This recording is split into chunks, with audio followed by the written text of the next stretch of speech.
Media, TVGH.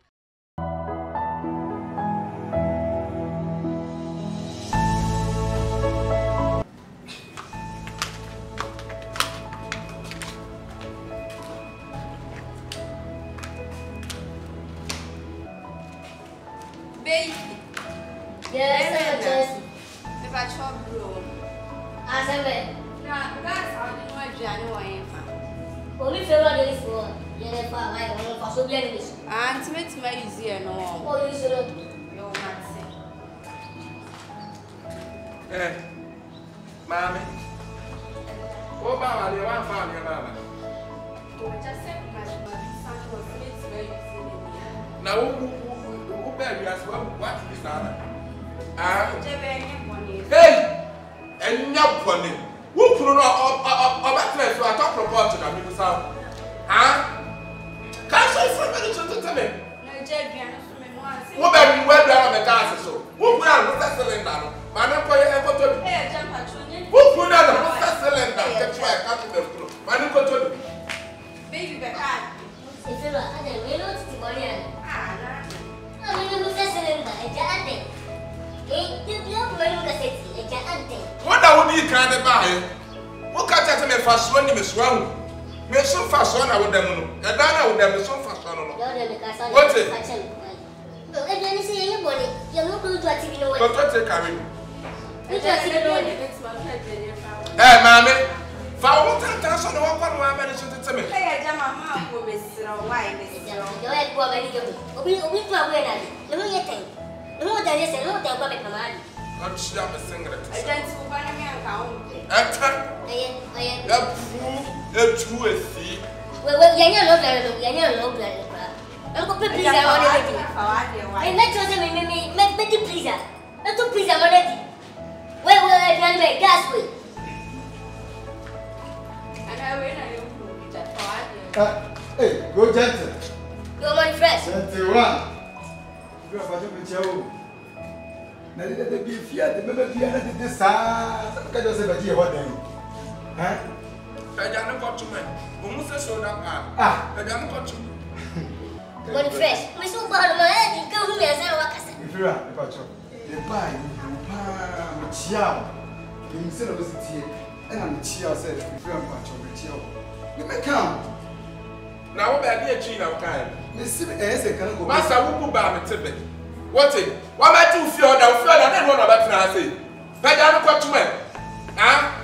So that part, but I don't got to more 70. If you are here, let me see as a son. what makes it Sammy Massey? What makes it Sammy Massey? What is for them to feel that it's Sammy Massey?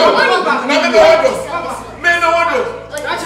That show when you saw the man that time show when you saw. But you said, Papa, and yes, oh, mother, I don't know who said, Massa Kawalutu, but all three of another for the matter. I can't how does one corner see you? I have about Matrix. A customer to deal down. And now, what do you know? One who reads from some pussy over 50 hours. Send me demons such a Who don't have a mom? It's so just a so cotton one. Cotton one man, ah, what's your penny beyond me in the party?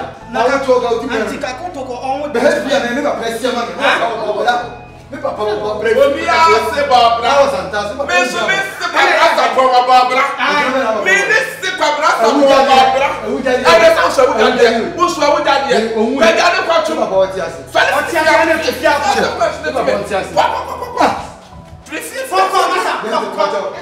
Massa, I don't know what we're feeling. For you and Kufia, if you are that's right.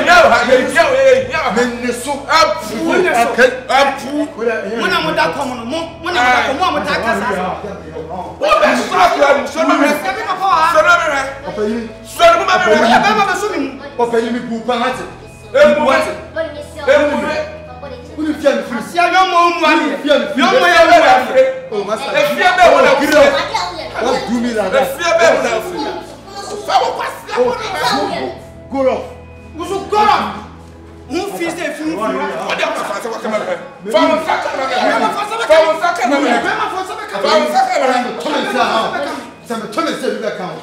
What do you want? Wouldn't brown or what? The more brass metal. You know, be a contract. You know, be a contract. So, I have a for me coaching. Me more brass metal, madame. If you want it, what do you look? A classic couple to cast a meet moon Nadia. Who can cancel one? Maybe khaki, your khaki. I mean, where I look, I don't live in the farm for maybe 5,000. As a support, so, or you could tell them, Crasino, whoa, fear, whoa. When you are going to start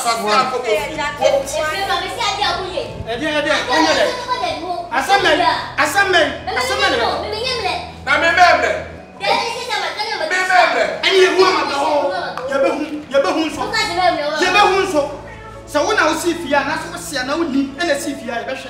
What's your problem?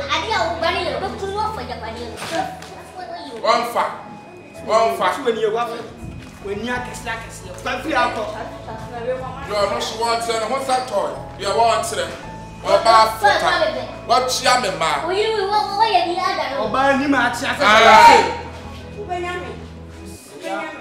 Na ebinum adwene ye won se jama me fa me ho saa shata de pay edi mpaboa papa bi to so de designer bag ne keka ho a na ye de breme eye no na me ankasa no China ene UK edupre no me mfuru bida se me ye boutique me fa me nioma panyina ewo Blessed Be Philip Enterprise na ehodie eye tufuo boamu enti niema meton no eno abi na me de jame ho na se me si abontia na manfo ani kwa anwan se ya Blessed Be Philip nso wo hoyi se ayenta de papa bi emma emofra ani mema mpaboa pa bi footballers die nyina wa kofa na tufuo buomu tu enti se wo ye dwadini se me na wo jiga kofa sak ba ko ne se wo biye so a eniema panko a ya wo beton enyemfa so boom eni Blessed Be Philip Enterprise wa ba ma ye adwadifo ampa enne ye